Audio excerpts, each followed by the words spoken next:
Well, I asked the question about the starting age as I went around the country.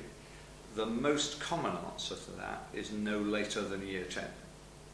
So transition to secondary. I mean, at the end of primary school, year 6, lots of children, if you ask them, say they know what they want to do. There is then often a quite difficult period when you go into secondary school if it's a conventional start at year 7.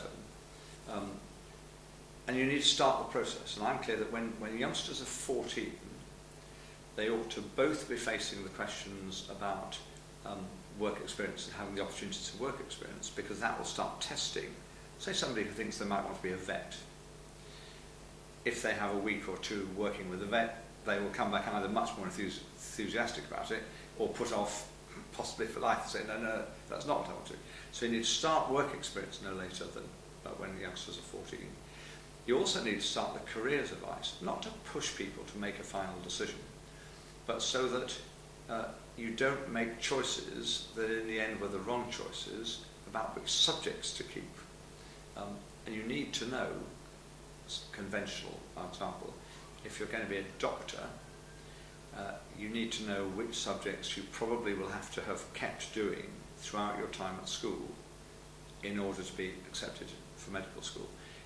You may not in the end go to do medicine to start. You might do chemistry and then come back and do medicine, but actually you probably need to have done maths or science up to A level if you're going to get into the system. It's no good giving them up after GCSE because nobody's told you you shouldn't do that.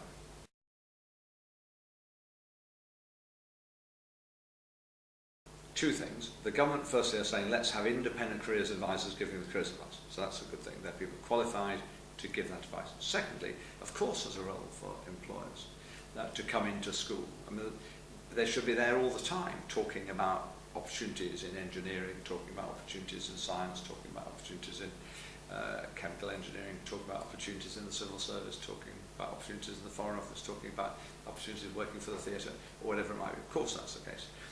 So life for a secondary school pupil should be a combination of things. It should be a combination of mentoring, really important, one-to-one support for you as an individual, helping you through your school time.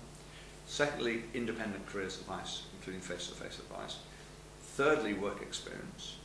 And fourthly, people coming into school, both as employers who have an interest in getting good people to work for, let's say controversially, Barclays Bank or whoever it might be, or people on this new increasing speakers panel who are people in all walks of life, going in not just the private fee-paying schools, which always used to get quotes famous speakers, but going to every school in the country.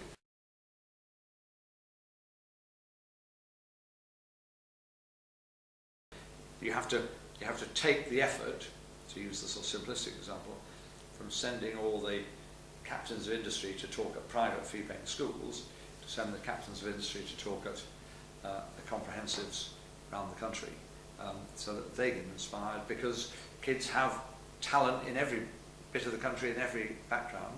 You don't need to have had two parents who are Nobel Prize winners to be able to do well.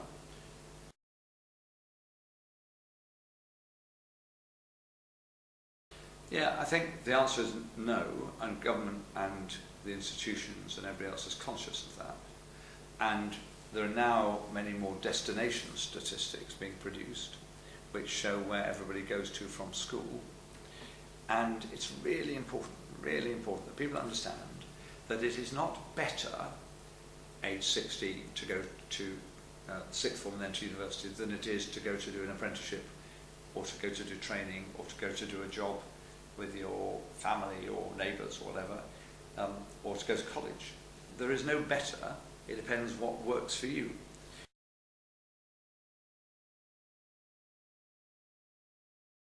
Absolutely. School, I hope before long schools will be able to produce figures for what their leavers go to immediately, what they're doing a year later, what they're doing 2 years later, what they're doing 5 years later. Now, of course, you lose contact with some people, of course, but we need the best information possible, because actually judging the success of a primary and secondary school is done, of course, by the quality of life and the happiness and so on, but it's also done 10, 20, 30 years down the line.